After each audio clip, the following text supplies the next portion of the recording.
YouTube. Today we're going to be changing the fork oil on this CBR500.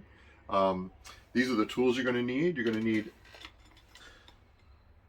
a 17 millimeter hex with a breaker bar. You're going to need an extension, a 3/8 ratchet, a 12 millimeter, a 14 millimeter, and a 19 millimeter socket, a 14 millimeter wrench, an 8 millimeter socket, and I'm using a 1/4 inch drive for that.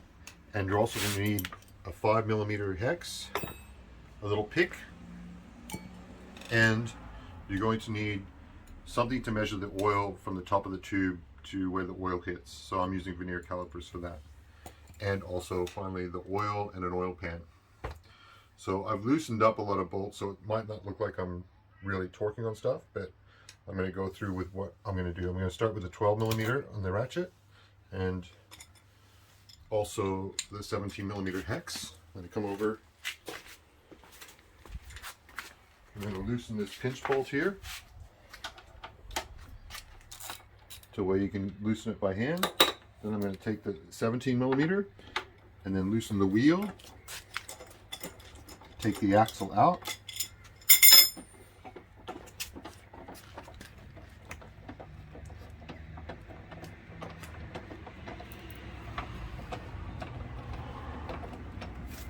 That should be enough. Pull the axle out, pull the wheel down. You can now pull the wheel forward out of the brake. And the wheel will come out. Watch your spacers don't fall out. Put your spacers with your wheel. Now I'm going to take the same 12 millimeter. I'm going to come over here to the brake caliper. I'm going to remove these two bolts here. There's one on top. There's one on bottom.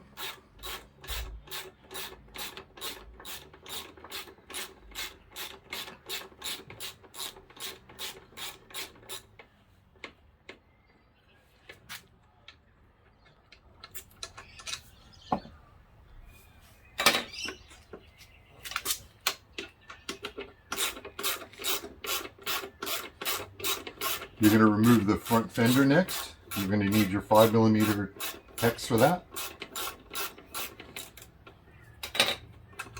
There we go. The caliper and the bracket are down. Take your 5 millimeter hex. Remove the two front bolts on this side.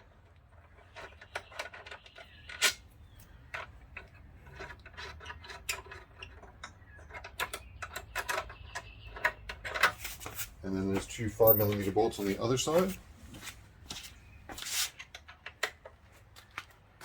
Same place on the fork tube though.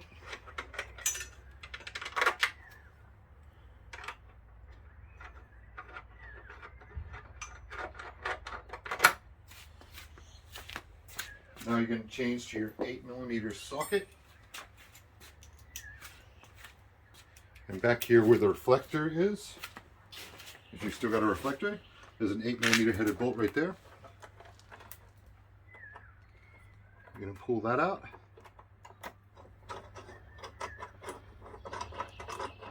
Take your reflector with it.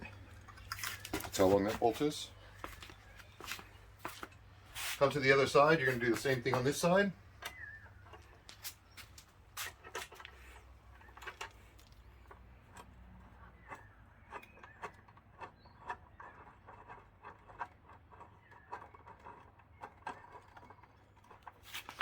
Now you're going to have put some pressure underneath this so it doesn't fall down.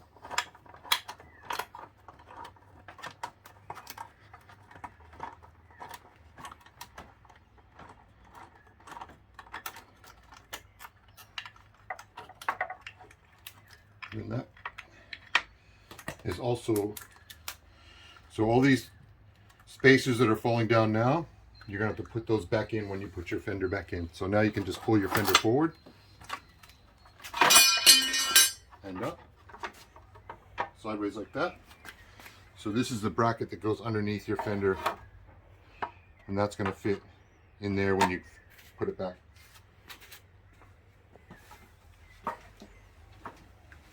Now that you've got your fender off, you're going to loosen up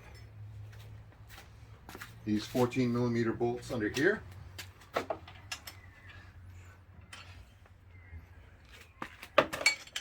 There's two 14mm pinch bolts here.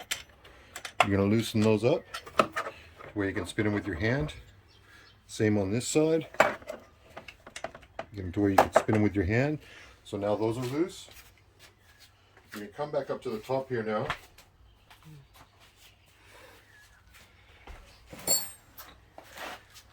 And you're going to loosen up the handlebar clip-on mounts. So they're loose now. Same on this side. Now they're loose. You're going to change to your 19mm socket, and you're going to break these loose while this is still pinched up. So just break them loose like that. You don't have to take them all the way out. Just loosen them up. Go back to your 12mm socket again. And now you're going to loosen this one up. This is the pinch bolt for your fork tube for the upper. You saw it slide down right away. Now it's loose. So finally I'm going to take my pick, and there's a little clip on here.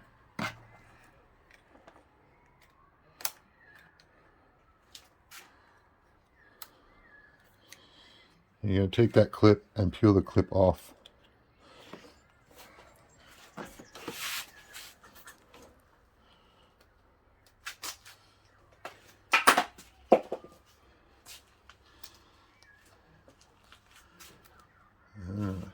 Maybe I should have left that in. You see where that clip went? Now you're going to slide your fork tube down all the way out the bottom.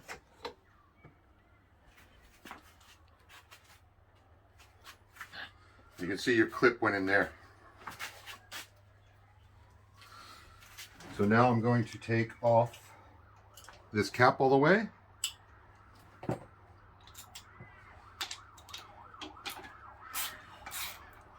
And this cap is under pressure, so you're going to want to hold it down with this hand so it doesn't spring off when it gets to the end of the threads. Now it's at the end of the threads, you can pop it up. That's the cap. It's got an O-ring there. Now you can push this fork tube down a bit, pull out the spacer. It's just a plastic spacer. Put that down. Continually go down some more. And now pull out the spring. And the spring's going to have oil on it. You might want to do this over the top of your oil pan.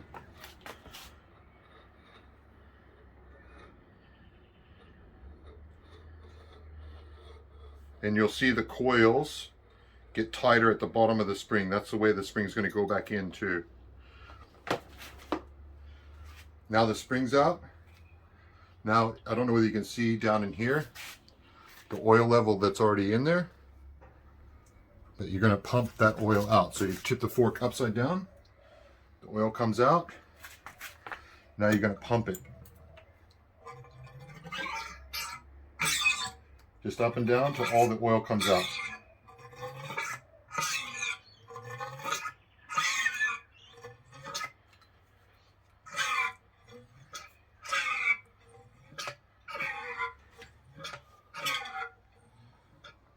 You can let it drain like that for till it stops dripping if you want.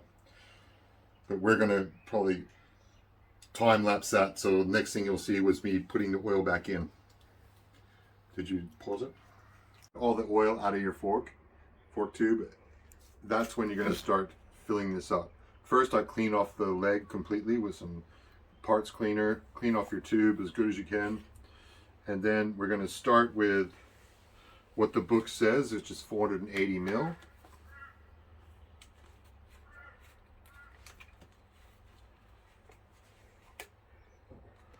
So I just take the cap off this, and I pour it into this bottle to measure it.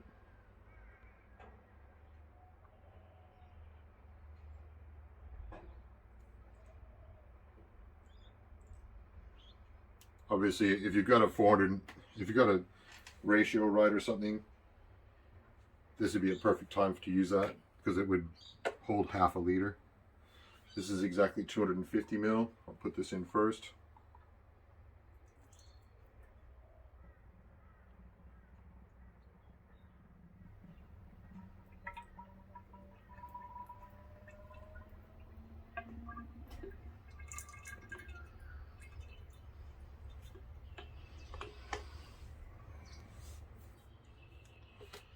I'll put in another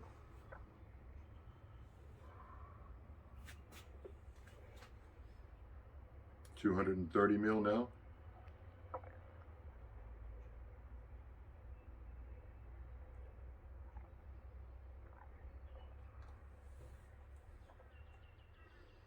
There we go.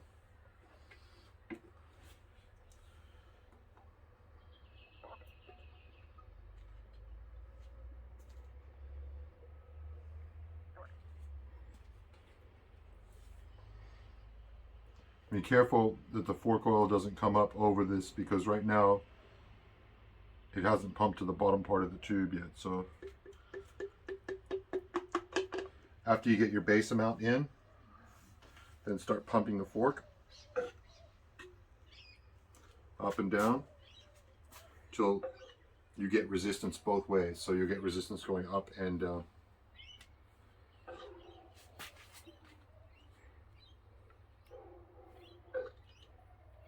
And when there's no more air bubbles coming up through the oil, you're pretty sure that you've got all the oil in there that's going to be in there at the bottom.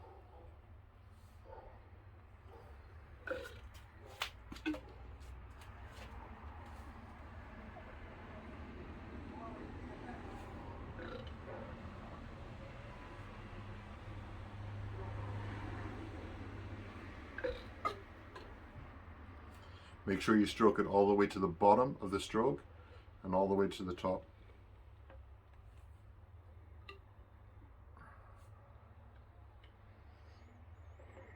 And right now, I feel like that's it. We've got everything in there. So I set this to 130 mil.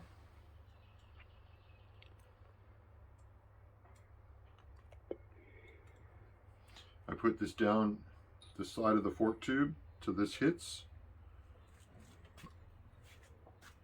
And when I pull it up, it should have oil on the end of it. So right now it doesn't, so it needs more oil.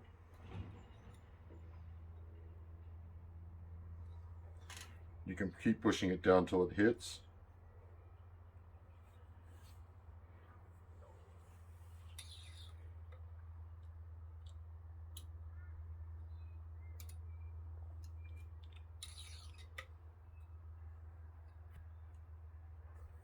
And it's way further than 150, so take more oil.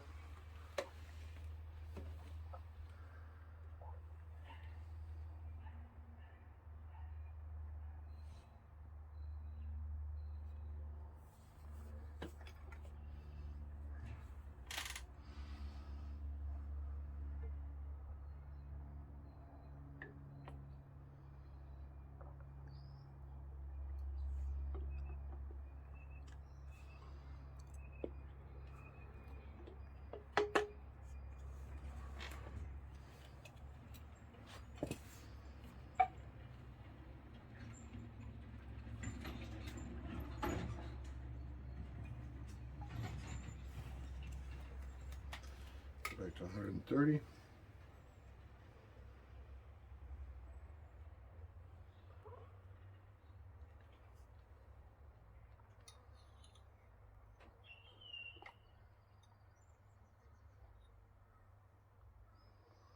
Now it's overfill.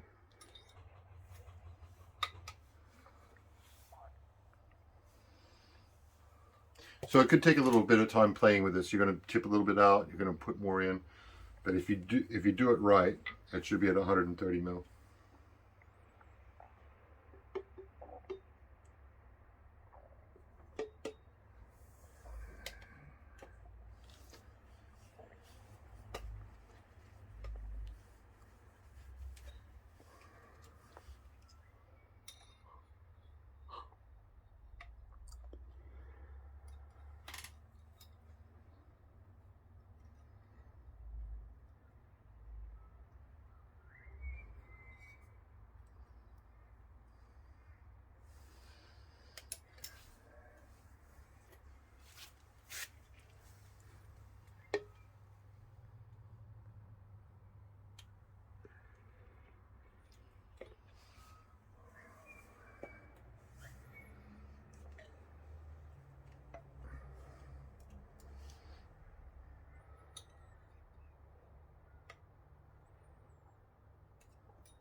And that's right where I want it to be. Show again how to see. So down in the top of the fork, if you look right down in the top of the fork, you can see where the oil level is. If you put your vernier calipers to where they're supposed to be at 130,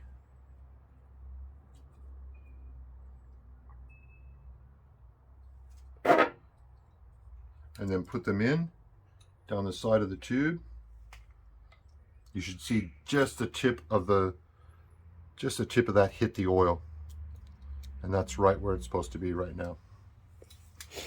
So now you're going to do the opposite when it comes to putting stuff back. You pull the fork tube all the way up as high as it'll go. You take your spring, wipe your spring off with the rag so it doesn't have any more oil on it.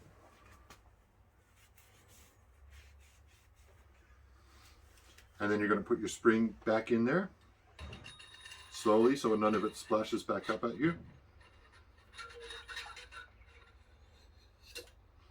Like that. Then you're going to take your spacer. You're going to put your spacer back in on top of the spring. And you're going to take your cap. And the way I do the cap, because it's under pressure, is you turn your hand. It's going to feel awkward, but you turn your hand as far that way as you can, and then try and... I've got another way to do that, actually. This is where I need to get to my toolbox. If I can find what I need. Where can I put that so I can get to my toolbox? It's greasy or it's oily.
Grease.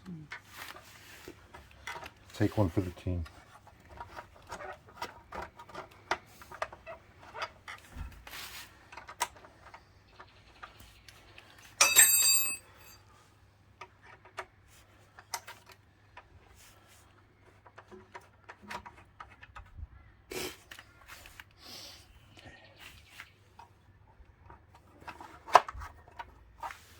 Where is the other reflector?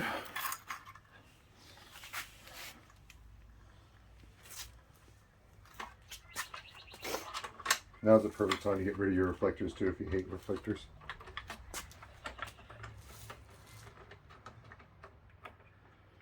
I'm sure if I got rid of my reflectors, the police would pull me over that day. Where's your reflectors?